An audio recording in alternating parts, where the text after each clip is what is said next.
சிறகடிக்க ஆசை சரியில்ல. அடுத்த வர எபிசோட்ல அருண் இருந்துட்டு, சீதா அங்க என்ன பண்ணிட்டு இருப்பா? ஏது பண்ணிட்டு இருப்பான்னு சொல்லிட்டு சீதாவோட ஞாபகத்திலே இருக்காங்க.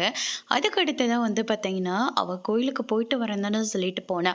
போயிட்டு அவ அந்த வீட்ல தான் உட்காந்துக்கிட்டு இருக்கா. அங்க ஏதோ தப்பான வேலை பார்த்துக்கிட்டு இருக்கா. அவள நான் சும்மாவே விடமாட்டேன் அப்படின்னு சொல்லிட்டு, நம்ம அருண் இருந்துட்டு மறுபடியும் சீதாவ பார்க்கறதுக்காக பாட்டியோட ஊருக்கே வந்துடுறாங்க.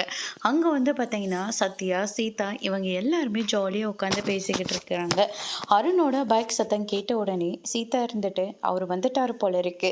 நீங்க 2 பேரும் போய் மறைஞ்சுக்கோங்க" அப்படின்ற மாரியும் சொல்லிடுறாங்க. அதுக்கு அடுத்ததா அவங்கள ஒரு ரூம்குள்ள அடைச்சு வச்சுறாங்க.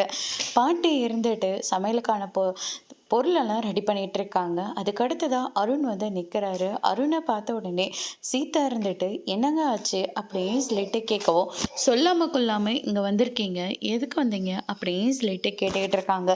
"கோயிலுக்கு போகிறதா சொன்னேன், ஆனால் நீ கோயிலுக்கு போன மாதிரியே தெரியலையே, எப்போ பாரு இந்த வீட்டில் தானே இருக்க" அப்படின்னு சொல்லிக்கிட்டு இருக்காரு. கோயிலில் இன்னைக்கு பூஜை நடந்துருச்சுங்க, காலையிலேயே முடிஞ்சிருச்சு.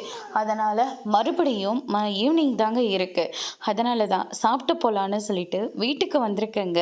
ஏங்க எதுக்கு எடுத்தாலையும் சந்தேக புத்தியோடே இருக்கீங்க? உங்கள் அம்மா இறந்து போனதுலேருந்து உங்கள் மூளையே மாறி போச்சுன்னு நினைக்கிறேன். இதுக்காக தான் சைக்காட்டிஸ்ட் டாக்டரை பார்க்கலான்னு சொன்னேன். எனக்கு அடி பைத்தியம் அப்படின்னு சொல்லிட்டு அடிக்கிறதுக்காக போகிறாங்க. கையை வந்து மடக்கி பிடிக்கிறாங்க. எனக்கு ஒன்றும் அடிக்க தெரியாமல் இல்லை, உங்களை லவ் பண்ணி கல்யாணம் பண்ணிக்கிட்டேனே அந்த ஒரு காரணத்துக்காக தான், பேசாமல் போயிடுங்க அப்படின்ற மாதிரி சீதா வந்து சொல்லிடுறாங்க. அதோட பிரேம முடிச்சிருக்காங்க.